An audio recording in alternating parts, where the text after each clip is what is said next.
எபிரேயர்கள் நிருபம் 1 அதிகாரம் 1 வசனத்திலிருந்து 3 வசனம் வரைக்கும் நாம் வாசிக்கலாம். எபிரேயர் 1 அதிகாரம் 1 வசனத்திலிருந்து 3 வசனம் வரைக்கும் நாம் வாசிக்கலாம்.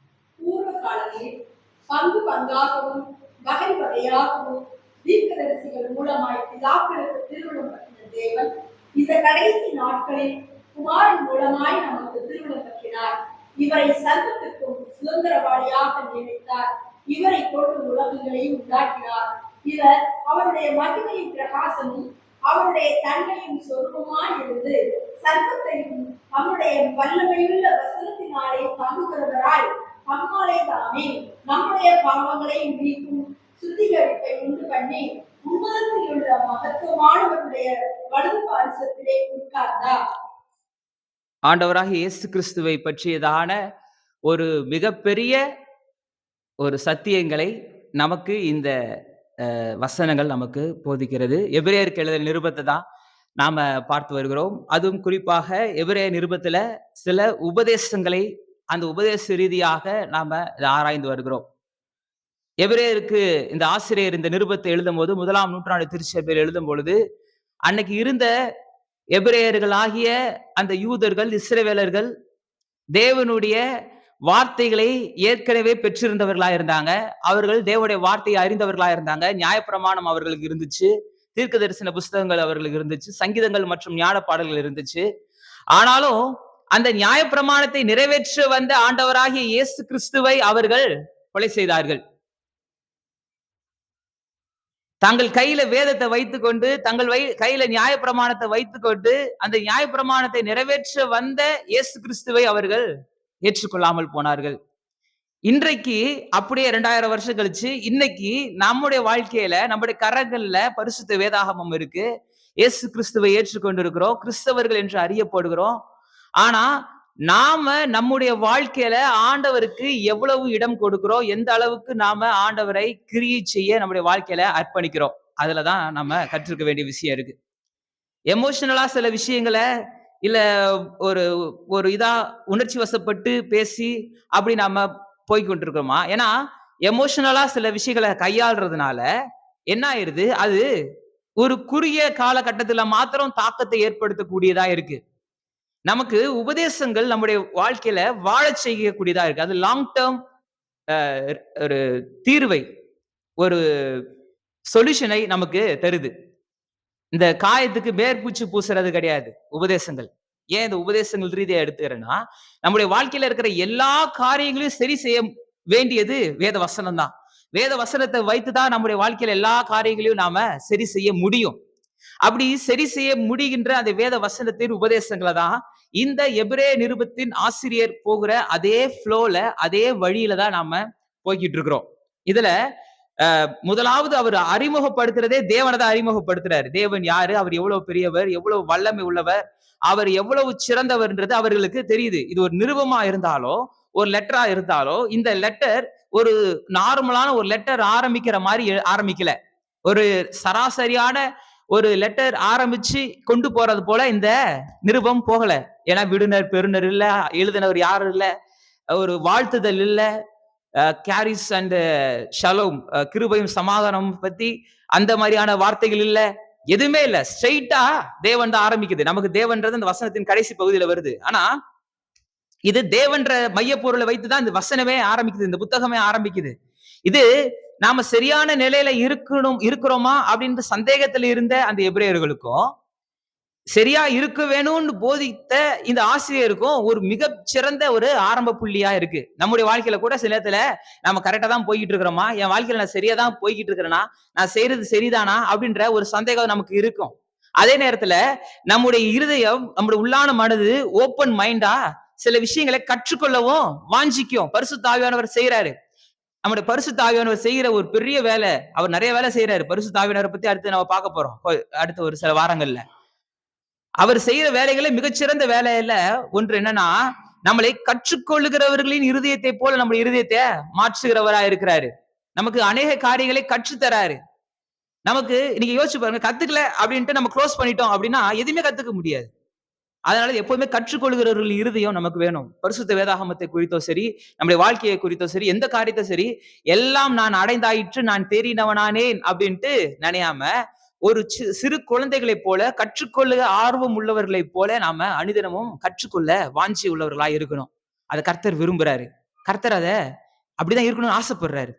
இங்க நாம் அப்படி கற்றுக்கொள்கிறவர்கள் இருதயத்தோடு இருக்கும் பொழுது, இந்த உபதேசங்கள் இதுல சொல்லப்படுகிற ஒவ்வொரு உபதேசங்களும் நம்மை வாழச் செய்யும். ஏன்னா அடுத்தது ஃபுல்லுமே பிராக்டிகலா நம்முடைய வாழ்க்கையில அப்ளை பண்ண வேண்டிய டாக்ட்ரினலான காரியங்கள் தான் இதுல அதுக்கு அடுத்து வரப்போகுது. ஃபர்ஸ்ட் இந்த இன்ட்ரோடக்ஷன்ஸ்க்கு அப்புறம் ஃபுல்லுமே. இந்த முதலாவது பகுதிக்கான நோக்கமே என்னன்னா, ஆண்டவராகிய இயேசு கிறிஸ்து. ஆண்டவராகிய இயேசு கிறிஸ்து என்ற தேவனுடைய திரித்துவத்தின் இரண்டாம் நபர், மாம்சத்தில வெளிப்பட்ட தேவன், தேவன் என கூப்பிட தகுதியுள்ளவர். அவர் தேவனால் சிருஷ்டிக்கப்பட்டவர் அல்ல. இன்னைக்கு நிறைய பேர் அப்படி உபதேசிக்கிறாங்க. இயேசு கிறிஸ்து தேவனால் சிருஷ்டிக்கப்பட்டவர் என்று உபதேசிக்கிறாங்க. அது தவறு. ஆதியிலே தேவன் வானத்தையும் பூமியும் சிருஷ்டித்தார்னு சொல்லும் போதே அந்த தேவன்ற இடத்திலே ஏலோஹீம் அப்படின்ற பன்மை வார்த்தை பயன்படுத்தப்படுது. பிதாவாகிய தேவன், குமாரனாகிய தேவன், பரிசுத்த ஆவியாகிய தேவன் அப்படின்ட்டு திரியேக தேவனின் நாமம் அங்க ரொம்ப தெளிவா கொடுக்கப்பட்டிருக்கு. நாம நம்முடைய வாழ்க்கையில அவரை பயன்படுத்த, அபியாசப்படுத்த, அவரிடத்திலிருந்து நன்மைகளை பெற்றுக்கொள்ள இப்படிப்பட்ட திரியேக தேவனின் நாமங்களை நாம் அறிந்து கொள்ள வேண்டியது அவசியம். ஒவ்வொருத்தரும் யாரு, அவங்க என்ன செய்யறாங்க, அவர்கள் எப்படி ஒன்றா இருக்கிறார்கள், இதெல்லாவற்றையும் நம்ம ஃபர்ஸ்ட் பார்த்தோம். திரித்துவத்தின் உபதேசத்தின் மூலமாய் பார்த்தோம்.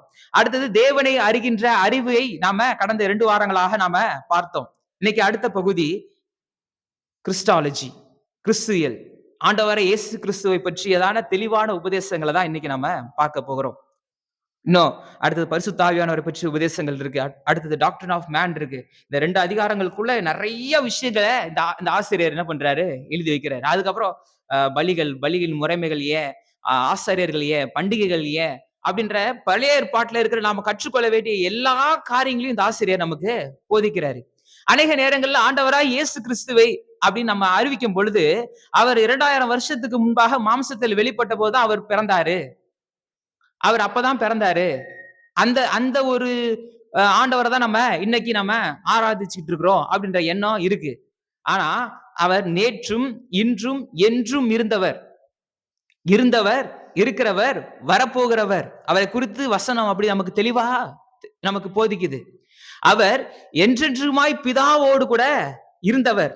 ஸ்தேவானுடைய சாட்சி நமக்கு பெரிய ஒரு வெளிப்பாடு நமக்கு தருது. ஸ்தேவான் என்ன சொல்றாரு, தேவனுடைய மகிமையை காண்கிறேன், அவர் அருகில ஆண்டவராக இயேசு கிறிஸ்து எழுந்து நிற்கிறத காண்கிறேன். தேவனை பார்க்க முடியல அவரால, தேவனுடைய மகிமையை பார்க்க முடியுது.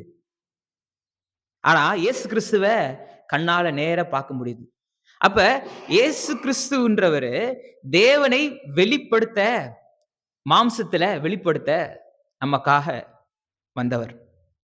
இவர் மூலமாய் நாம் பிதாவை சேர்க்கிறோம். இதெல்லாம் குறித்து நம்ம நிறைய காரியங்கள் நம்ம பார்த்துட்டோம். இந்த எபிரேயருக்கு எழுதின நிருபத்தை எழுதும்போது கூட இந்த ஆசிரியர் எடுத்தவுடனே இந்த இயேசு கிறிஸ்துவை குறித்து ஒரு 7 நித்தியத்திலிருந்து நித்தியம் வரைக்கான ஒரு பெரிய சத்தியத்தை ஒரு 7 காரியங்களை சொல்றாரு. சொல்லிட்டு தேவ தூதர்களை காட்டிலும் அவர் மேலானவர், இறைவாக்கியர்களாகிய தீர்க்கதரிசிகளாகிய தன்னுடைய ஊழியக்காரர்களை, பழைய ஏற்பாட்டின் ஊழியக்காரர்களை காட்டிலும் இவர் மேலானவர் அப்படின்றத இங்க ரொம்ப தெளிவா சொல்லிக்கிட்டே வர்றாரு. நாம நம்முடைய ஆண்டவரை, நமக்கு ரட்சிப்பை ஏற்படுத்தின இந்த ஆண்டவராக இயேசு கிறிஸ்துவ அறிந்து கொள்ள வேண்டிய விதத்துல அறிந்து கொள்ள வேண்டியது அவசியம். ஏன்னா இவர் எந்த அளவுக்கு நமக்கு உதவி செய்கிறவரா இருக்கிறாரு, எந்த அளவுக்கு நம்மளை வாழ செய்கிறவரா இருக்கிறாரு, நம்மளை வளரச் செய்கிறவரா இருக்கிறாரு, நமக்கு பராமரிப்பு தருகிறவரா இருக்கிறாரு, நம்மை போஷிக்கிறவரா இருக்கிறாரு, நமக்கு ஆதரவை தருகிறவரா இருக்கிறாரு, நம்மை அரவணைக்கிறவரா இருக்கிறாரு. எல்லா சூழ்நிலைகளிலும் இவர் நமக்கு போதுமானவருக்கும் அதிகமானவரா இருந்து நம்மை முற்றுமூடிய இவர் நடத்த வல்லவரா இருக்கிறார்ன்ற சத்தியத்தை நாம அறிந்து கொள்ள வேண்டியது அவசியம்.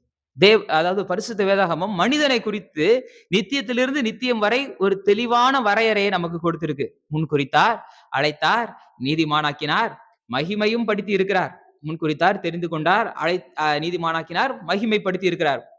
பிறக்கிறதுக்கு முன்பாகவே நாம் இந்த தாயின் வயிற்றில் தோன்றுவதற்கு முன்பாகவே நம்மளை முன் குறித்து இருக்கிறாரு. முன் குறித்த தேவன் நம்மளை அழைச்சிருக்கிறாரு. அழைச்சிட்டு விட்டுறல, அப்படியே நீதிமான்களாக்கி இருக்கிறாரு. அதாவது தேவனுக்கு முன்பாக சரியாக நிற்கும் நிலை, எந்த விதமான குற்ற உணர்வு, தாழ்வு மனப்பான்மை, ஆக்கினை தீர்வின் உணர்வு இல்லாமல் தேவனுக்கு முன்பாக நிற்கும் நிலைதான் நீதி. அந்த நீதி, அப்படிப்பட்ட நீதியை நமக்கு தந்திருக்கிறாரு. நீதியை தந்தது மாத்திரமல்ல, நம்மளை மகிமைப்படுத்தியும் இருக்கிறார். ரோமர் 8ஆம் அதிகாரம் 31ஆம் வசனத்திலிருந்து 32ஆம் வசனம் நமக்கு ரொம்ப தெளிவா இதை நமக்கு போதிக்குது. இங்க எபிரேயருக்கு எழுதின நிருபத்துல இந்த முதல் வசனங்கள்ல ஆண்டவராய் இயேசு கிறிஸ்துவை குறித்ததான நித்தியத்திலிருந்து நித்தியம் வரைக்குமான சத்தியத்தை ரொம்ப தெளிவா 7 காரியங்கள்ல இந்த ஆசிரியர் எழுதுறார். இது 7 காரியங்கள்ல 7 உபதேசங்கள். இது 7 வாரங்கள் பேச வேண்டிய மிகப்பெரிய தலைப்புகள். அவ்வளவு மிகப்பெரிய காரியங்கள் இந்த இடத்துல நமக்கு சொல்லப்பட்டிருக்கு. ஆதி அப்போஸ்தலர்கள் பாத்தீங்கன்னா, நீங்க அந்த 1ஆம் நூற்றாண்டுக்குள்ளாக நீங்க போனீங்க. உங்க கற்பனையில நீங்க 1ஆம் நூற்றாண்டுக்குள்ளாக போனீங்க. யோசிச்சு பாருங்க. புதிய ஏற்பாடு இல்ல. எந்த விதமான நிருபங்கள் இல்ல. எந்த விதமான புதிய ஏற்பாட்டின் உபதேசங்கள் எதுவுமே கையில இல்ல. அவங்க இந்த இயேசு கிறிஸ்துவை பற்றி எப்படி தெரிந்திருக்கும்? அவங்க வாழ்க்கையில அவங்க இயேசு கிறிஸ்துவை எப்படி அவங்க அறிந்திருந்திருப்பாங்க? இயேசு கிறிஸ்துவை எப்படி அவங்க தெரிந்து கொண்டிருப்பாங்க? இயேசு கிறிஸ்துவை எப்படி உணர்ந்திருப்பாங்க? இயேசு கிறிஸ்துவை எப்படி தங்களுடைய வாழ்க்கையில அபியாசப்படுத்தி இருப்பாங்க அப்படின்னு பாத்தீங்கன்னா, பழைய ஏற்பாட்டின் அடிப்படையில தான் அவங்க செஞ்சிருப்பாங்க. நிறைய நேரத்துல நம்ம நினைச்சிட்டு இருக்கிறோம், பழைய ஏற்பாட்டுல இயேசு கிறிஸ்து இல்ல, புதிய ஏற்பாட்டுல தான் இருக்கிறாரு. புதிய ஏற்பாட்டுல தானே அவரை பத்தி நம்ம படிக்கிறோம். சுவிசேஷங்கள்ல தானே அவரை பற்றி தானே வரலாற்று ரீதியான நடந்த சம்பவங்கள் நமக்கு தெரியுது. ஆதி அப்போஸ்தலர் குறித்ததான வரலாறு அப்போஸ்தலர் நடவடிக்கைகள்ல இருக்கு. இயேசு கிறிஸ்துவை குறித்ததான ஹிஸ்டரி எங்க இருக்குன்னா, வரலாறு எங்க இருக்குன்னா சுவிசேஷ புஸ்தகங்கள்ல இருக்கு. அவர் எங்க போனாரு, எங்க வந்தாரு, எந்த இடத்துல இருந்தாரு, எந்த இடத்துல இருந்து எந்த இடத்துக்கு போனாரு, ரொம்ப பிராக்டிகலா ஜியாகிரபியோட அந்த எல்லாவற்றையும் தெளிவா திட்டத்தோடு தீர்மானத்தோடு கூட ஹிஸ்டாரிக்கல் எவிடன்ஸோடு கூட நமக்கு சுவிசேஷ புஸ்தகங்கள் நமக்கு சொல்லப்பட்டிருக்கு. இந்த ராஜா இருந்தாரு, இந்த தேசாதிபதி இருந்தாரு, இந்த அதாவது தலைமை ஆசாரியர் இருந்தாரு, இந்த காலகட்டத்துல இந்த சமயத்துல இந்த இடத்துல இது நடந்துச்சு அப்படின்ட்டு இயேசு கிறிஸ்து வாழ்ந்த காலத்தை பற்றியும் அவரை பற்றிதான தெளிவான வரலாற்று ரீதியான சரியான ஆதாரங்கள் நமக்கு சுவிசேஷ புஸ்தகங்கள்ல இருக்கு. ஆதி அப்போஸ்தலர்கள் எப்படி இந்த ரட்சிப்பை குறித்ததான ஒரு பெரிய ஒரு வெளிப்பாடை பெற்றிருப்பாங்க அப்படின் போது ஒரு 4 காரியங்களை நம்ம கடகட நம்ம மனதுல வைக்க வேண்டியதா இருக்கு. அதுக்கு முன்னாடி இந்த வசனத்தை நாம் வாசிக்கலாம். 2 கொரிந்தியர் புஸ்தகம் 3ஆம் அதிகாரம் 13ஆம் வசனத்திலிருந்து 17ஆம் வசனம் வரைக்கும் வாசிக்கலாம். 2 கொரிந்தியர் 3 13ல இருந்து 17.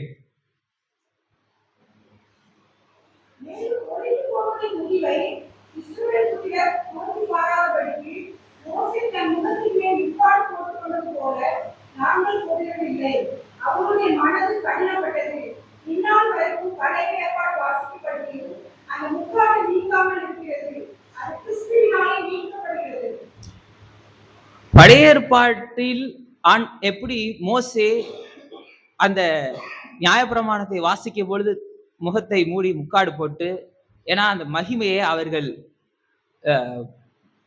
பார்க்க முடியாமல் இருந்ததோ, அதே போல இங்க புதிய உடன்படிக்கையின் காலகட்டத்துல அவர்கள் தேவனை அறியக்கூடாதபடிக்கு சில தடைகள் இருக்கு.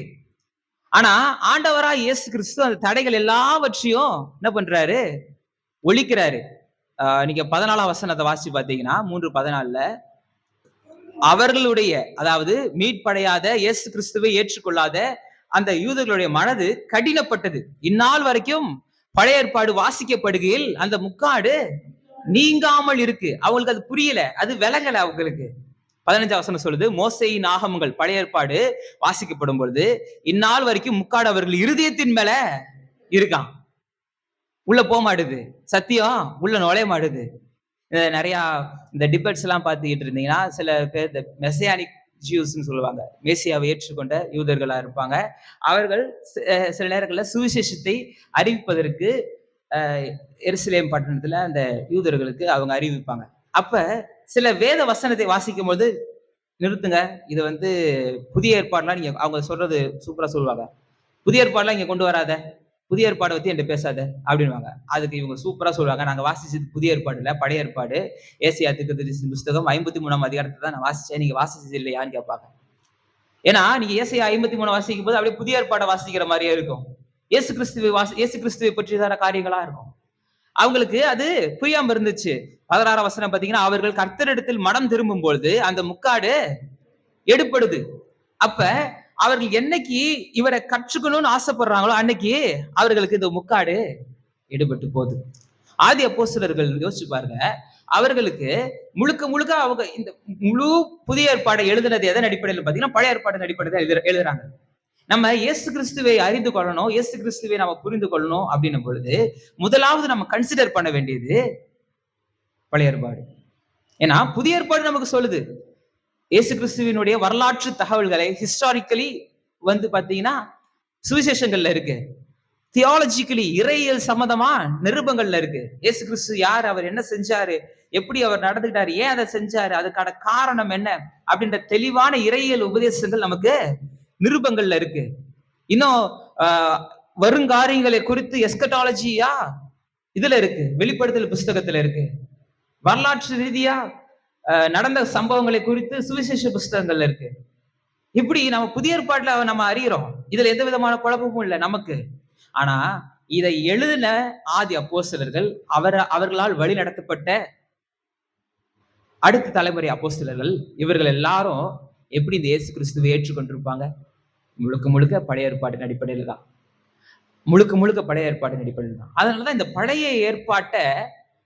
பழைய அந்த ஏற்பாட்டை வைத்து அதன் அடிப்படையில் இருக்கிற இந்த எபிரேயர்களுக்கு, இந்த எபிரேயருக்கு எழுதுற நிருபத்தை எழுதின ஆசிரியர் ரொம்ப தெளிவா இங்க அவர்களுக்கு காண்பித்து கொடுக்கிறார்.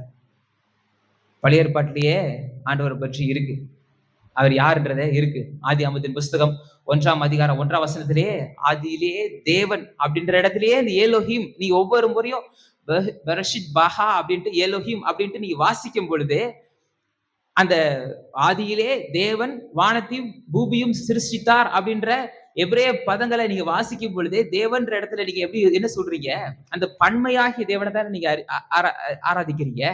அந்த பன்மையான தேவன், அந்த அதாவது பன்மையான தேவன்னா 3 தெய்வங்கள் கிடையாது, பாலிதீசியம் கிடையாது, மோனோதீசியம் தான். அதெல்லாம் நம்ம அந்த திரித்துவத்தின் உபதேசத்துல ரொம்ப தெளிவா நம்ம பார்த்துட்டோம். ஆனா திரியேக தன்மை உள்ள அந்த தெய்வம், அதுதான் அந்த பன்மை அப்படின்றதுக்கான காரணம். ஒன்றான தேவன் 3 ஆழ்த்துவத்தோடு கூட இருக்கிறார். அத ரொம்ப தெளிவா நீங்க புரிந்துக்காம ஏன் நீங்க இருக்கீங்க அப்படின்ற அடிப்படையில புதிய ஏற்பாட்டின் ஆசிரியர்கள் அவங்கள கேட்கிறாங்க. இன்னும் அதுதான் பாத்தீங்கன்னா, அப்படியே யோவான் சுவிசேஷம் 1ஆம் அதிகாரத்துல ஆதியிலே வார்த்தை இருந்தது, அந்த வார்த்தை தேவனிடத்தில் இருந்தது, அந்த வார்த்தை தேவனாயும் இருந்தது, அவர் தேவனோடு கூட இருந்தார், உண்டானது ஒன்றும் அவராலே இல்லாமல் உண்டாகவில்லை அப்படின்ட்டு பழைய ஏற்பாட்டின் காலகட்டத்திலே இந்த ஆண்டவராய் இயேசு கிறிஸ்து இருந்தாரு. அவர் இந்த பூமி துவங்குவதற்கு முன்பாகவே இருந்தாரு. இன்னும் சொல்ல போனா அவரால் தான் இந்த சர்வமும் சிருஷ்டிக்கப்பட்டது அப்படின்ற தெளிவான உபதேசங்களை புதிய ஏற்பாட்டுல ஆதி அப்போஸ்தலர்கள் சபையாகி நமக்கு கொடுத்திருக்காங்க. இயேசு கிறிஸ்துவ இன்னைக்கு நம்ம ஒரு குழந்தை இயேசுவா வணங்க வேண்டிய அவசியம் இல்லை. அவர் இன்னும் குழந்தையாகவும் இல்லை. அவர் இன்னைக்கு கல்வாரி சிலுவையில தொங்கிக்கிட்டும் இல்லை. ஒரு ஆட்டுக்குட்டியை மேய்க்கிறது போன்ற ஒரு தோற்றத்திலே இன்னைக்கு இல்ல. அவர் இன்னைக்கு ராஜாதி ராஜாவாக சிங்காசனத்துல வீற்றி இருக்கிறவரா இருக்கிறார். நமக்காய் பரிந்து பேசுகிறார். எபிரேயர் 10ஆம் அதிகாரத்துல வாசிக்கிறோம். துர்மனசாட்சி நீங்கி தெளிக்கப்பட்ட இருதயம் உள்ளவர்களாக நம்ம கடந்த நாட்கள்ல வீட்டு ஜெபங்கள்ல தான் நம்ம பார்த்தோம். நமக்காய் அவர் பரிந்து பேசுறாரு. அதனால நமக்கு எல்லா விதமான துர்மனசாட்சி நீங்கி நம்ம அவர் இடத்துல தைரியமாய் சேர முடியுது. கொலைசியர்கள் நிருபம் 1ஆம் அதிகாரத்தை எடுத்துக்கோங்க. கொலைசியர் 1ஆம் அதிகாரத்துல 12ஆம் வசனத்திலிருந்து வாசிக்கலாம். 12ஆம் வசனத்திலிருந்து அப்படி தொடர்ந்து வாசிக்கும் பொழுது கொலைசியர் 1ஆம் அதிகாரம் 12ஆம் வசனம்.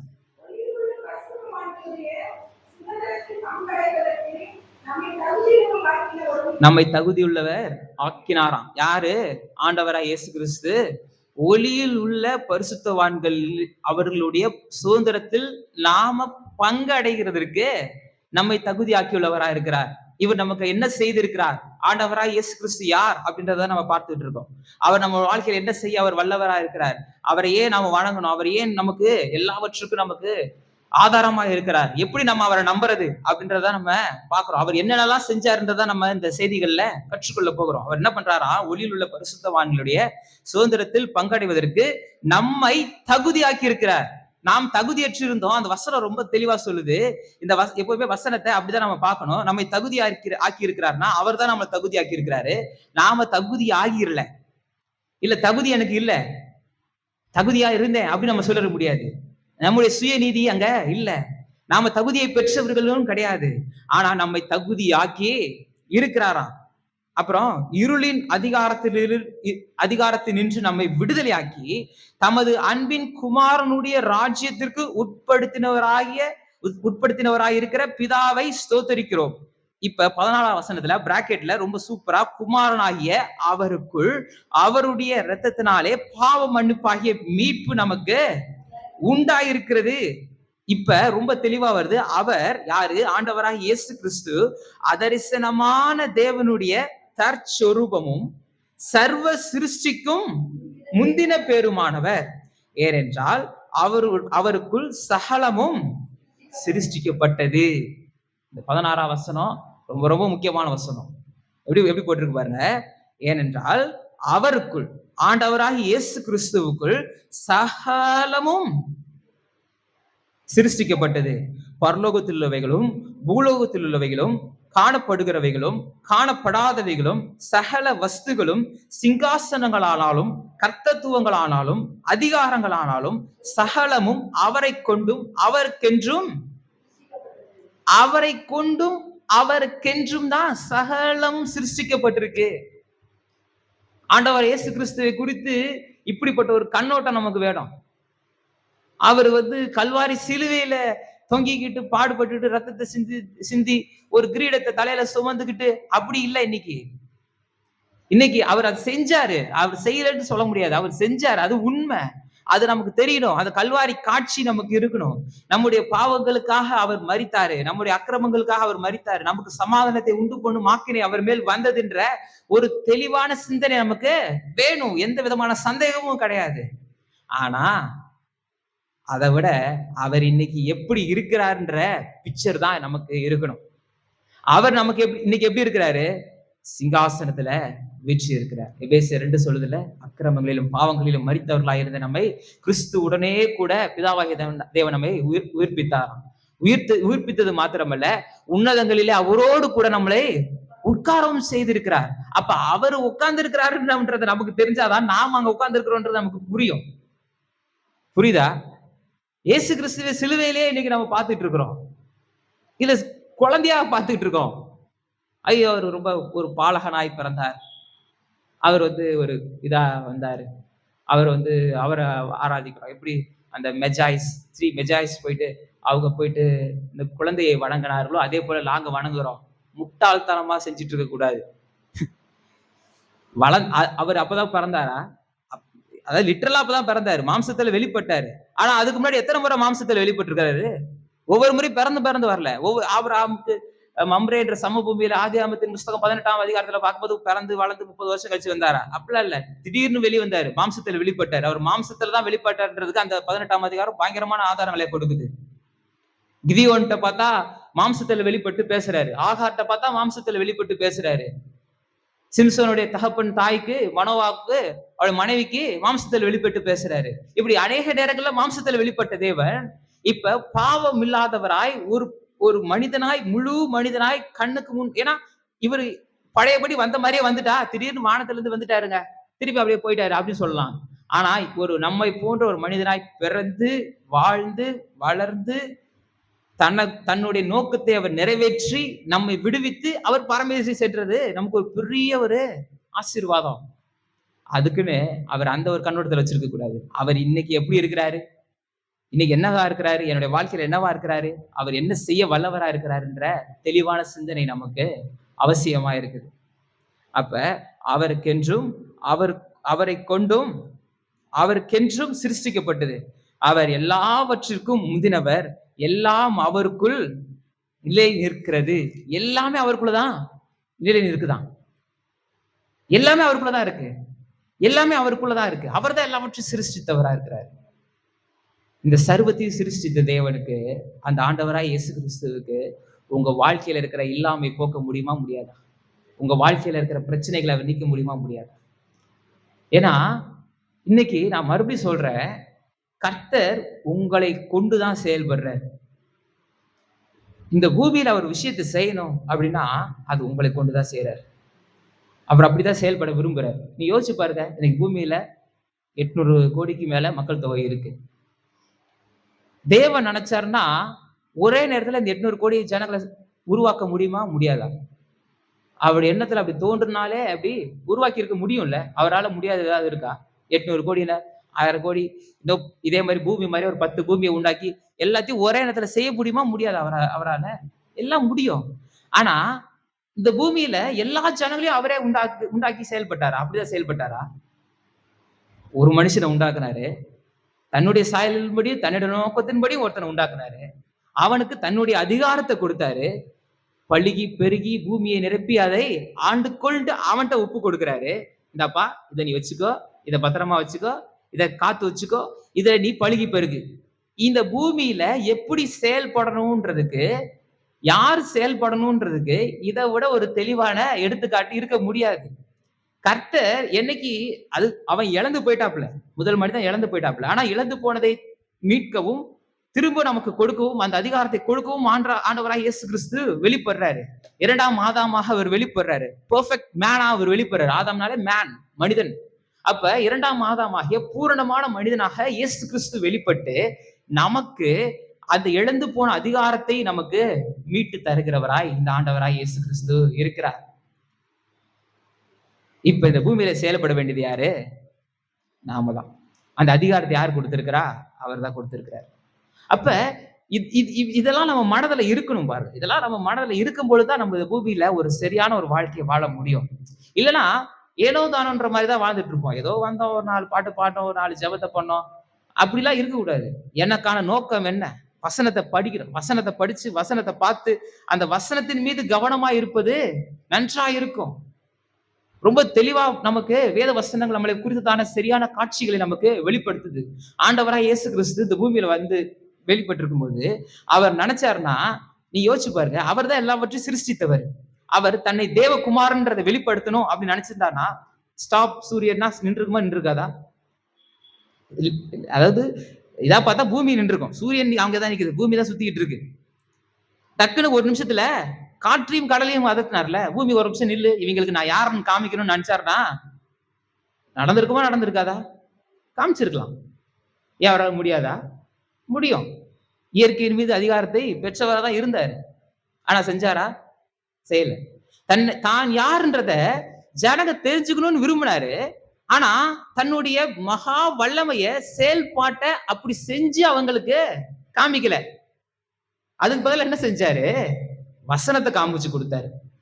பழைய ஏற்பாடு வேத வசனங்களை காமிச்சு கொடுத்து இதை பாரு, நீ வாசிச்சல வசனம், அந்த வசனத்துல என்னை பத்தி எழுதியிருக்கு பாரு, அதை போய் பாரு. பப்ளிக்கா அவர், அதாவது அவரை ஏற்றுக்கொள்ளாதவர்கள் மத்தியில் அவர் பப்ளிக்கா பண்ண கடைசி பிரசங்கம் பாத்தீங்கன்னா மத்தேயு சுவிசேஷம் 22ஆம் அதிகாரத்துல இருக்கு. மத்தேயு 22ஆம் அதிகாரத்துல 41ஆம் வசனத்துல இருந்து நீங்க வாசி பாத்தீங்கன்னா, மத்தேயு 22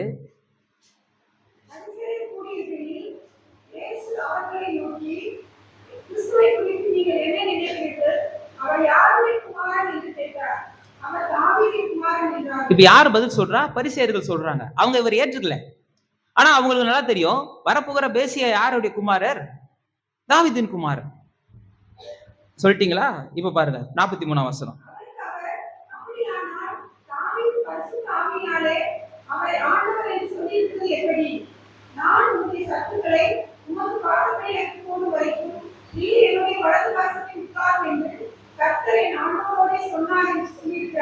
நூத்தி 10ஆம் சங்கீதம் 1ஆம் வசனத்துல இருக்கு இந்த வசனம்.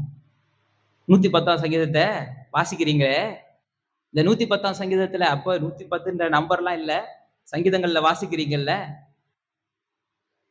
என்னை பத்தி வாசிச்சீங்கல்ல, அதுல தாவீது ஆண்டவர்ன்றார்ல, அப்ப அவரு ஒரு குமாரனா இருந்தா அவர் எப்படி ஆண்டவரா இருப்பாரு?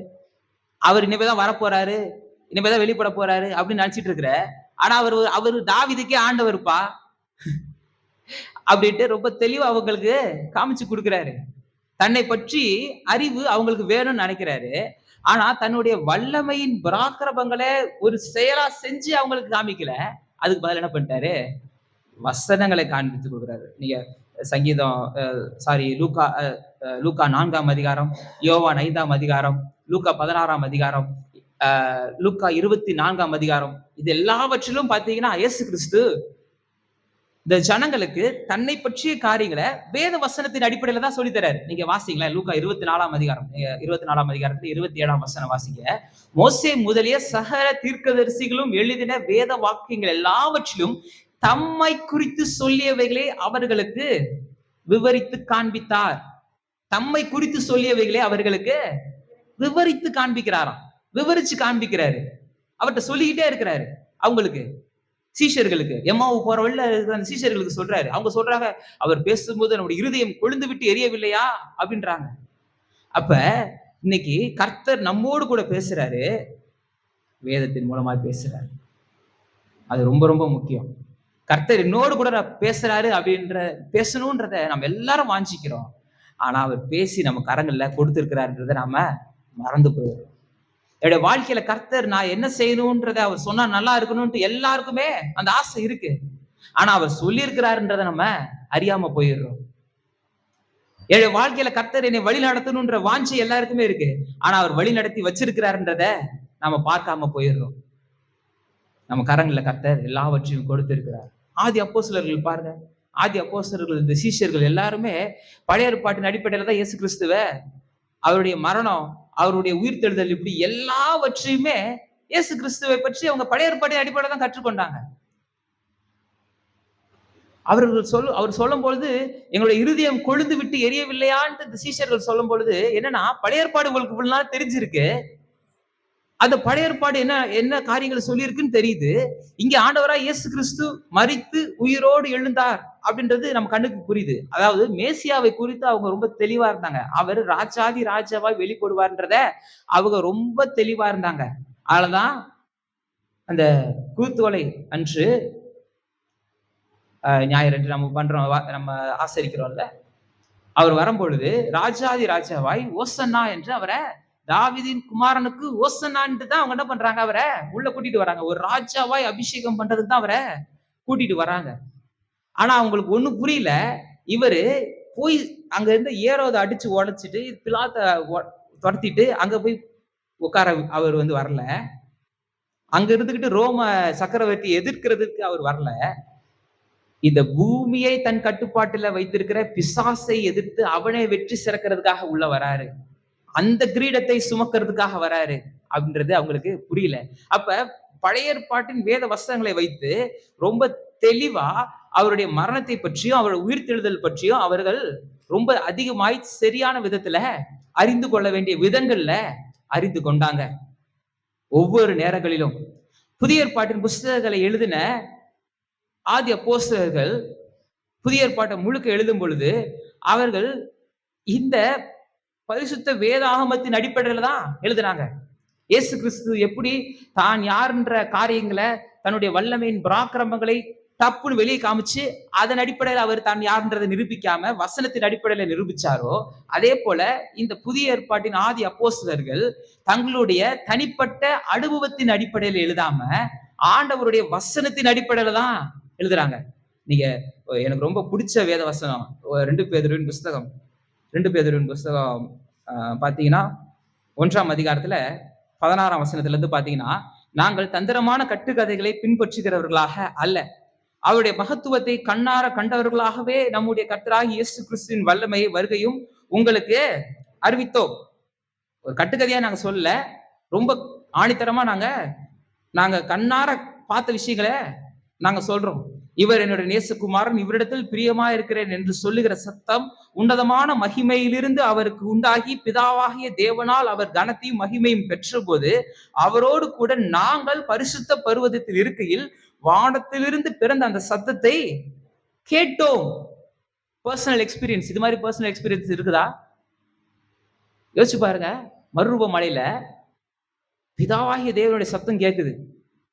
இவருடைய நேசகுமாரன், இவரில் பிரியமா இருக்கிறேன் அப்படின்ட்டு பிதாவாகி தேவனுடைய மகிமைக்கு சத்தம் கேக்குது, மகிமையிலிருந்து கேக்குதான்.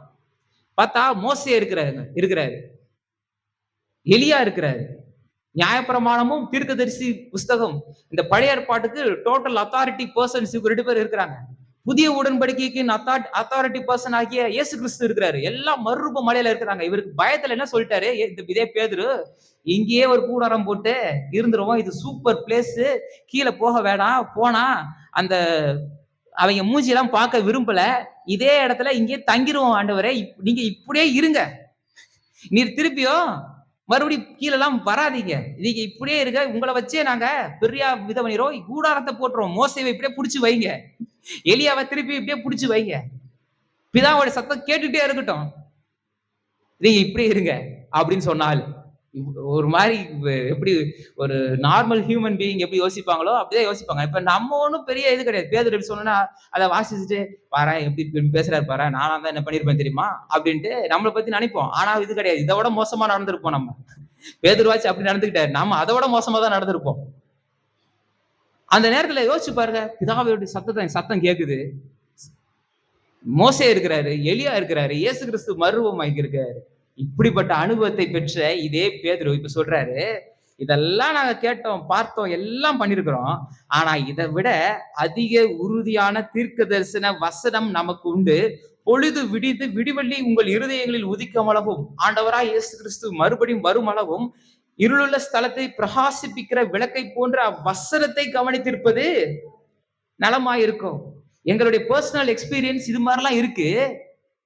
இதெல்லாம் அடிப்படையில நாங்க ஊழியத்தை செய்யல, வசனத்தின் அடிப்படையில செய்யறோம். நீங்க இப்படிப்பட்ட பர்சனல் எக்ஸ்பீரியன்சஸ் வச்சிருக்கிற எங்களை போன்ற காரியங்கள் உங்களுக்கு இருந்தாலும் உங்களுடைய வாழ்க்கையில நீங்க எதை பின்பற்றணும், வசனத்தை பின்பற்றுங்க, அந்த வசனத்தின் அடிப்படையில நீங்க செயல்படுங்க அப்படின்றத சொல்றாரு.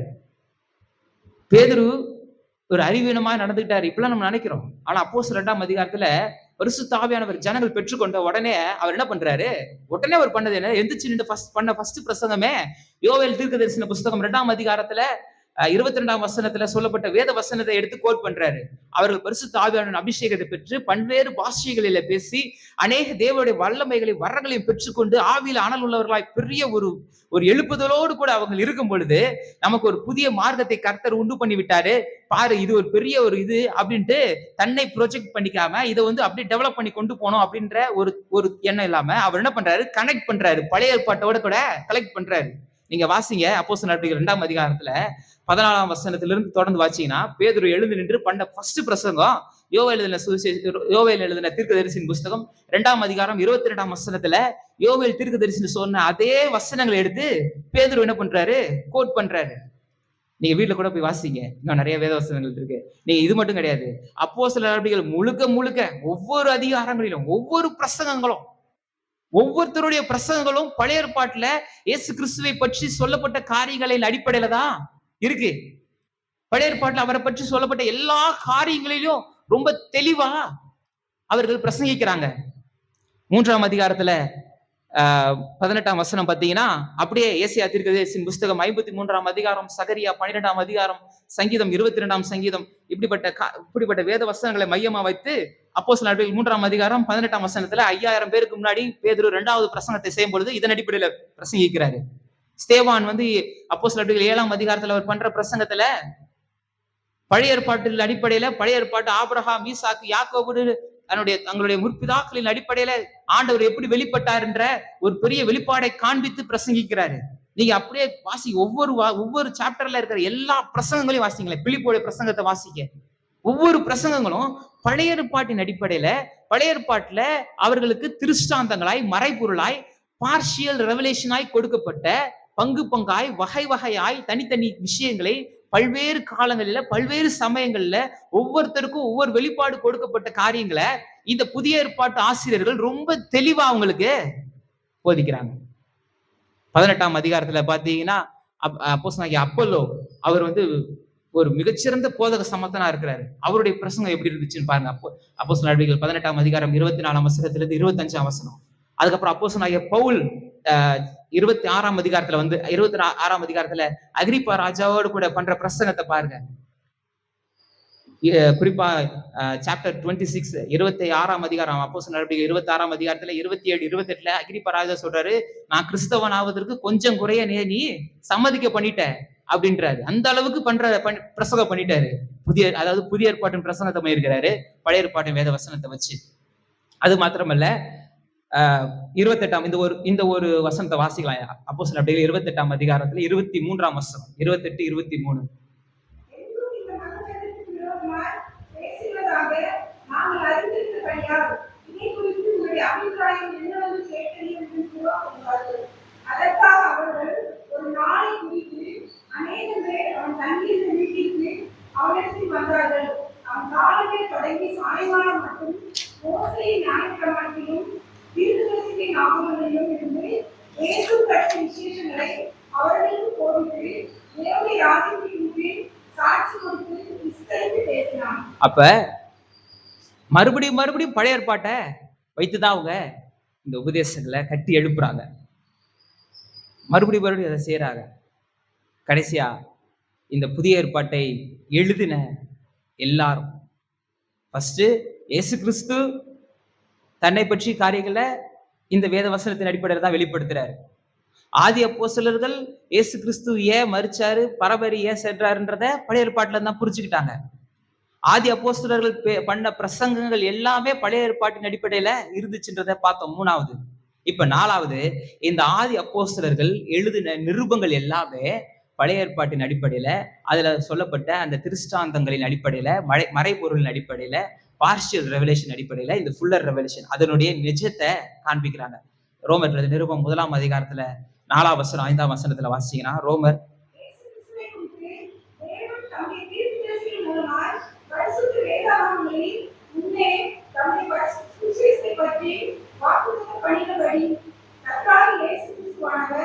மாம்சத்தின்படி தாவீதின் சந்ததியில் பிறந்தவரும் பரிசுத்தமுள்ள ஆவியின்படி தேவனுடைய சுதன் என்று மருத்துவரிலிருந்து உயிர்த்தெழுந்ததினாலே பலவான பூமிக்கப்பட்ட தேவகுமாரனாய் இருக்கிறார். இந்த இயேசு கிறிஸ்து யாரு?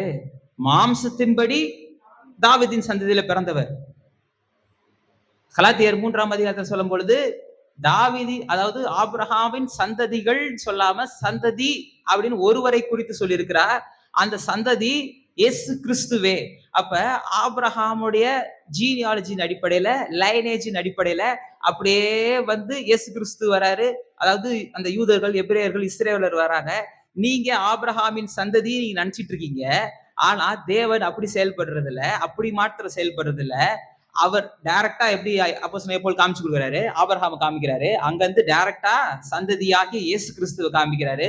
இந்த சந்ததிக்குள்ளாக இருக்கிற நம்மை காண்பிக்கிறார். நாம ஆபிரகாமின் சந்ததிகளா இருக்கிறோம் அப்படின்ற இயேசு கிறிஸ்துவின் மூலமாய் ஆபிரகாமின் இன்ஹெரிட்டன்ஸ், சுதந்திரத்தை நாம பெற்றுக்கொள்கிறோம் என்ற காரியங்களை நமக்கு தெளிவா காண்பித்து கொடுக்கிறாரு. இந்த இடத்துல மாம்சத்தின்படி தாவீதின் சந்ததியில பிறந்தவரும் பரிசுத்த ஆவியின்படி தேவனுடைய சுதன் என்று மரித்தோரிலிருந்து உயிர் தெழுந்ததினாலே பலமாய் நிரூபிக்கப்பட்ட தேவகுமாரன் இவரை பற்றி இந்த சத்தியத்தை, இப்படி சொல்லப்பட்ட இந்த சத்தியத்தை எங்கிருந்து கத்துக்கிட்டாரா?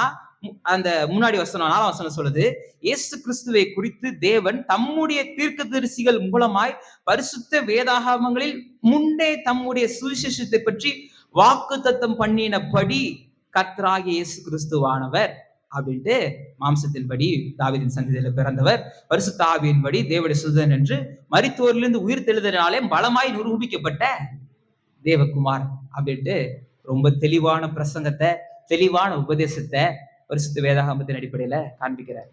நாம ஆராய்ந்து கொண்டிருக்கிற இந்த எபிரேய நிருபம் 1ஆம் அதிகாரத்துல கூட பூர்வ காலங்களில் பங்கு பங்காக தேவன் பல விதங்களில, பல வழிகளில, பல்வேறு முறைகளில, பல்வேறு விதங்களில பங்கு பங்காகவும் வகை வகையாகவும்னா என்ன அப்படின்றத முன்னாடி செய்திகள்ல நான் சொல்லியிருக்கேன். நீங்க வேணா அதை போய் பாருங்க. அப்படி சொல்லியிருக்கிறாரு. தீர்க்கதரிசிகள் மூலமாய் பிதாக்களுக்கு, இது எபிரேயர்களுடைய பிதாக்களுக்கு திருவுளம் பற்றிய தேவன் இந்த கடைசி நாட்களில் குமாரன் மூலமாய் திருவுளம் பற்றினார். இந்த இப்ப இயேசு கிறிஸ்துவை நாம பழைய ஏற்பாட்டின் அடிப்படையில இப்படிலாம் கற்றுக்கிட்டோம். இப்ப வசனத்தின் அடிப்படையில நாம அவரை இப்ப நம்ம கண்ணார பார்த்துட்டோம். அவரை நாம ஏற்றுக்கொண்டு இருக்கிறோம், அவருடைய வழியில நாம இருக்கிறோம். அவர் எப்படிப்பட்டவரா இருக்கிறாரா? இவர் சர்வத்திற்கும் சுதந்திரவாளி. எபிரேயர் நிருபம் 1ஆம் அதிகாரம் 2ஆம் வசனத்தினுடைய பிற்பகுதி எப்படி சொல்லுது? இவர் சர்வத்திற்கும் சுதந்திரவாளி. உண்டானது ஒன்றும் எல்லாமே அவராலே அல்லாமல் உண்டாகவில்லை. வரும் நாட்கள்ல அதை குறித்து நம்ம பார்க்கலாம். இந்த 7 காரியங்களை குறித்து நம்ம விரிவாய் நம்ம ஆராயலாம். 7 பிரசங்கம் செய்ய முடியாது. அப்படிலாம் பார்த்தா எபிரேயர்கள் நிருபத்தை முடிக்கிறதுக்கு ரொம்ப நாள் ஆயிரும். அதனால எந்த அளவுக்கு சுருக்கமாய் சொல்ல முடியுமோ அந்த அளவுக்கு நான் சொல்றேன். எனக்கு ஜஸ்ட் ஒரு இன்ட்ரோடக்ஷன் பார்த்து நம்ம நிறைவு செய்யலாம். அவர் சர்வத்திற்கும் சுதந்திரவாளி. அவர் உலகங்களை உண்டாக்கினவர். பூமியை மாத்திரம் உண்டாக்குனவர் அல்ல. சூரியனை மாத்திரம் உண்டாக்குனவர் அல்ல. சூரிய குடும்பத்தை மாத்திரம் உண்டாக்குனவர் அல்ல. இயேசு கிறிஸ்து சிருஷ்டிகரான ஒரு உண்டாக்கின ஒரு தேவத்தன்மை உடையவராக இருக்கிறார், தேவனாய் இருக்கிறார். ஆனா இந்த பூமியை மாத்திரம் உண்டாக்கிட்டாரு, மத்ததெல்லாம் பிதா பார்த்துக்கிட்டாரு. அப்படி கிடையாது. சர்வமும் அவர் மூலமாயும் அவருக்கென்றும் அவருக்காகவும் சிருஷ்டிக்கப்பட்டிருக்கு. இந்த வசனம் ரொம்ப தெளிவா சொல்லுது பாருங்க. இவரை கொண்டு உலகங்களையும் உண்டாக்கினார். 3வது, இவர் அவருடைய மகிமையின் பிரகாசம். 2 ஆழ்த்துவம் இருக்கு பாருங்க. இவர் அவர் ஒன்றான மெய்தேவன் தான். அந்த ஒன்றான மெய்தேவனுடைய தன்மைகள் ஆழ்த்துவங்களை ரொம்ப தெளிவா இவர் அவர் எப்படி வசனம் ரொம்ப தெளிவா இருக்கு. நாம தான் குழப்பிக்கிறோம் போட்டு. இவர் அவருடைய மகிமையின் பிரகாசம். அதான் சொன்ன சூரியனிலிருந்து நம்ம புரிந்து கொள்ளலாம். பிதா ஒருத்தர் இருக்கிறார், அவரை ஒருவரும் ஒரு காலம் கண்டதில்லை அப்படின்னா பார்க்க முடியாம அவர் ஒளிச்சுக்கிறவர் இல்லை. அவரை நம்மளால புரிஞ்சுக்கவே முடியாது, பார்க்கவே முடியாது, தெரிஞ்சுக்க முடியாது. ஒரு கட்டரம்பை கொண்டு வந்து வச்சுக்கிட்டு ஹியூமன் அனாட்டமியை போதிக்கிற மாதிரி ஆயிரும். அதுக்கு புரியுமா? ஹியூமன் ஒரு மனிதனுடைய மூளை எப்படி இருக்கு, மனிதனுடைய கண்கள் எப்படி செயல்படுது, அவனுடைய காதுகள்ல ஒலி சத்தங்கள் இப்படி எல்லாம் உணர்ந்துக்கிறான், அவன் வாயிலிருந்து எப்படி பேசுறான், அவனுடைய உள்ளுறுப்புகள் எப்படி எல்லாம் செயல்படுதுன்ட்டு ஒரு எறும்புகிட்ட போய் நம்ம போதிக்க முடியுமா? சிருஷ்டிக்கப்பட்ட 2 காரியங்களை பத்தியே நம்மளால புரிஞ்சுக்க முடியல. எறும்பை பத்தி மனுஷனுக்கு தெரியல, மனுஷனை பத்தி எறும்புக்கு தெரியல. ஆனா சிருஷ்டிகரான தேவன், அவரை பத்தி நம்ம எப்படி புரிஞ்சுக்க முடியும்? ஆனா அவர் தன்னை வெளிப்படுத்த சித்தமுள்ளவராகி நம்மை போலவே தம்மை தாழ்த்தி வெளிப்பட்டு நமக்கு அவரை வெளிப்படுத்தி இருக்கிறார். அப்ப சூரியனை அவர் எப்படி, அதோட வடிவம், அதோட நிறம், இதுதான்ப்பா சூரியன்.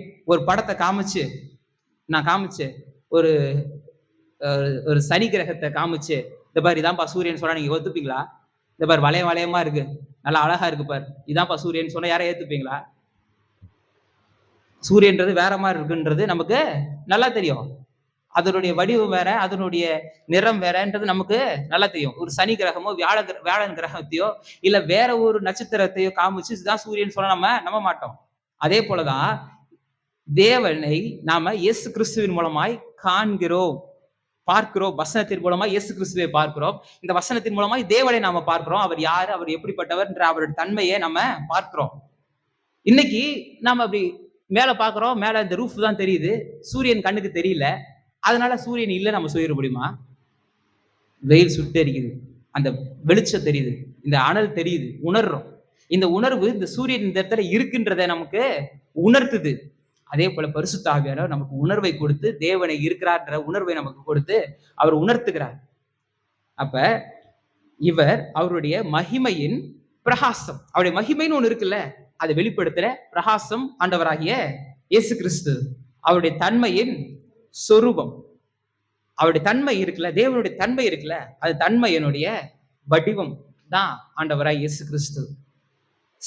இப்ப அப்படியே நித்தியத்திலிருந்து வராரு. எப்படி ஆரம்பிக்கிறாரு? இவரை கொண்டு உலகங்களையும் உண்டாக்கினார், எல்லாவற்றையும் அதிலே தேவன் வானத்தின் பூமி சிருஷ்டித்தார்ன்றது இவர் மூலமா தான் செஞ்சாருன்ற அந்த ஃப்ரம் த பிகினிங்ல இருந்து ஆரம்பிச்சு அவருடைய தன்மையின் மகிமையின் பிரகாசம், அவருடைய தன்மையின் சொரூபம் அப்படின்ட்டு சொல்லிட்டு சகலத்தையும் தம் வல்லமையுள்ள வசனத்தினாலே சஸ்டெயின் பண்றாரு, தாங்குறாரு. ஆண்டவராய் இயேசு கிறிஸ்து தான் எல்லாவற்றையும் தாங்குறாரு. அவருடைய வார்த்தையின் வல்லமை சகலத்தையும் தாங்குகிறது அப்படின்ற மிகப்பெரிய சத்தியத்தை நமக்கு இந்த வசனம் கற்று தருது. 6வது பாத்தீங்கன்னா, இப்ப இந்த பூமியில அவர் என்ன செஞ்சாரு? இவ்வளத்தையும் பண்ணாரு. அவர் மகிமையின் பிரகாசமா இருக்கிறாரு. பிதாவாகிய தேவன் தன்மையின் சொரூபமா இருக்கிறாரு. சகலத்தையும் அவர் தான் சிருஷ்டித்தாரு. சிருஷ்டித்ததை அவர் தான் தாங்குறாரு, சஸ்டெயின் செய்யறாரு, வாழ செய்யறாரு, அதற்கு உயிரோட்டத்தை கொடுக்கிறாரு. எல்லாவற்றையும் அவர் தான் செய்யறாரு. இப்ப அவர் என்ன செய்யறாரு? இங்க என்ன செஞ்சாரு? 2000 வருஷத்துக்கு முன்னாடி நமக்கு என்ன செஞ்சாரு? நம்முடைய பாவங்களை நீக்கும் சுத்திகரிப்பை அவர் தான் உண்டு பண்றாரு. உண்டு பண்ணது மாத்திரமல்ல, இப்ப அவர் என்னவா இருக்கிறாரு? உன்னதத்தில் உள்ள மகத்துவமானவருடைய வலது பரிசத்துல உட்கார்ந்தார். இப்ப ஒரு பாவத்துக்காக மரிக்கணும்னு அவசியம் கிடையாது. இன்னுமே ஒரு விஷயத்தை செய்யணும்ன்றதுக்கான அவசியம் கிடையாது. என்னுடைய பாவங்கள் போக, என்னுடைய அக்கிரமங்கள் போக, என்னுடைய சாபங்கள் நீங்க, ஆண்டவர் இனிமே ஏதோ ஒன்று செய்யணும்ன்ற அவசியம் கிடையாது. அவர் ஆல்ரெடி எல்லாவற்றையும் செய்து முடித்து விட்டார். இதை ரொம்ப தெளிவா நம்ம அறிஞ்சுக்கணும். அவர் எல்லாவற்றையும் செய்து முடிச்சிட்டாரு. எல்லாவற்றையும் நிறைவேற்றி முடிச்சிட்டாரு. எடுத்துக்கிறதா நம்ம வேலை. அதை பெற்றுக்கொள்றதா நம்முடைய வேலை. நீங்க பாத்தீங்கன்னா இந்த எபிரேயர்ல நிறைய இடங்கள்ல உட்கார்ந்தார்னு வரும். உட்கார்ந்தார்னா என்ன? இப்ப நான் பிரசங்கம் பண்ணி போய் உட்கார்றேன் அப்படின்னா என்ன பண்றேன்? என் வேலையை நான் முடிச்சிட்டேன். என் வேலையை நான் கரெக்டா எல்லாத்தையும் முடிச்சுட்டு நான் போயிட்டு என்ன பண்றேன்? உட்கார்றேன். அப்ப அவர் எல்லாவற்றையும் செய்து முடித்து என்ன பண்றாராம்? போய் உட்கார்ந்தார். வாசிங்க 1ஆம் அதிகாரம் 3ஆம் வசனத்துல வெற்றி சிறந்தவராய் உட்கார்ந்தார் அப்படின்னு வருது. எல்லாவற்றையும் உள்ளத்தில் மகத்துவமானவருடைய வலது பரிசத்துல அவர் போயிட்டு வெற்றி சிறந்தவராய் உட்கார்ந்தார். இன்னும் 8ஆம் அதிகாரம் 1ஆம் வசனத்துல பரலோகத்தில் ஆசாரியராக உட்கார்ந்து இருக்கிறாராம். அதே போல 10ஆம் அதிகாரம் 12ஆம் வசனத்துல பலிகளை செலுத்தியவராக அவரு உட்கார்ந்தார் அப்படின்னு வருது. தம் வேலையை முழுமையாக முடித்தவராக தேவனுடைய மகிமையின் வலது பரிசுத்தில் அவரு அமர்ந்திருக்கிறார். 12ஆம் அதிகாரம் 2ஆம் வசனம். அவ எபிரேயர் 1:3, 8:1, 10:12, 12:2 இந்த வசனங்கள்ல ஆண்டவர் என்ன செய்தார், எப்படி உட்கார்ந்தார், ஏன் உட்கார்ந்தார்ன்ற தெளிவான உபதேசங்கள் நமக்கு இருக்கு. அப்ப அவர் எல்லாவற்றையும் செய்து முடித்திருக்கிறார். முதலாவது ஆண்டவரை குறித்து நீங்க அறிய வேண்டிய ஃபர்ஸ்ட் சத்தியம், அவர் எல்லாவற்றையும் சிருஷ்டித்த தேவன், எல்லாவற்றையும் உண்டாக்கின தேவன். உங்க வாழ்க்கையிலையும் அவர் கிரியை செய்ய வல்லமை உள்ள தேவன். இனிமே ஒன்றும் செய்ய போறது கிடையாது. உங்களை மீட்கும்படியாக, உங்களை விடுவிக்கும்படியாக, உங்களை வாழ செய்யும்படியான எல்லா காரியங்களையும் அவர் ஆல்ரெடி செஞ்சு முடிச்சிட்டாரு. செஞ்சு முடிச்சு இன்னைக்கு உங்களுக்காய் பரிந்து பேசி கொண்டிருக்கிறார். நமக்கான வழியை ஆயத்த பண்ணி நாம் அதில் பயணிக்கும் தைரியத்தை நமக்கு கொடுத்து இன்றைக்கு அவர் பிதாவின் வலது பரிசத்துல உட்கார்ந்து இருக்கிறார். அதனால நம்ம கூடி வருதலை விட்டு விடாதீர்கள். எபிரேயர் 10ஆம் அதிகாரத்துல வாசிச்சோம்ல, சபை கூடி வருதலை விட்டு விடாதீர்கள். ஏன் விட்டு விடக்கூடாது அப்படின்னா, அவர் நமக்கான வழியை காமிச்சிருக்கிறாரு. அதுல போறதுக்கு பிதாவை சேர்ந்து அப்பா பிதாவே என்று கூப்பிடக்கூடிய தைரியத்தின் புத்திர சுவீகாரத்தின் ஆவியை நமக்கு கொடுத்திருக்கிறாரு. எல்லாவற்றையும் கொடுத்துட்டு நமக்காய் பரிந்து பேசிக்கிட்டு இருக்கிறாரு. ஒரு ஜட்ஜே வக்கீலா இருந்தா எப்படி இருக்கும், அது மாதிரி அவர் நமக்காய் பரிந்து பேசி நமக்கே அவர் என்ன பண்றாரு, வழக்காடி கொண்டிருக்கிறாரு நமக்காக. ஆண்டவரை பற்றி தான் இப்படிப்பட்ட தெளிவான பிக்சர் இருக்கணும், இப்படிப்பட்ட கண்ணோட்டம் இருக்கணும். அப்பதான் நம்முடைய ஜெபம் வல்லமை உள்ளதா இருக்கும், நம்முடைய வாழ்க்கை ஸ்ட்ராங்கா இருக்கும். எல்லாவற்றையும் தேவனுக்கு என்று தைரியமாய் நாம செயல்படுவோன்ற ஒரு பெரிய உறுதி நிச்சயம் நமக்கு இருக்கும். நீங்க தைரியமா இருங்க, நல்ல ஜெபம் பண்ணுங்க. கர்த்தர் உங்களுக்காக இருக்கிறார். அவர் உங்களை எல்லா காரியங்களையும் உங்களை வாழ செய்கிறவராய். ஆமென். நாம் அனைவரும் எழுந்து நிற்கலாம்.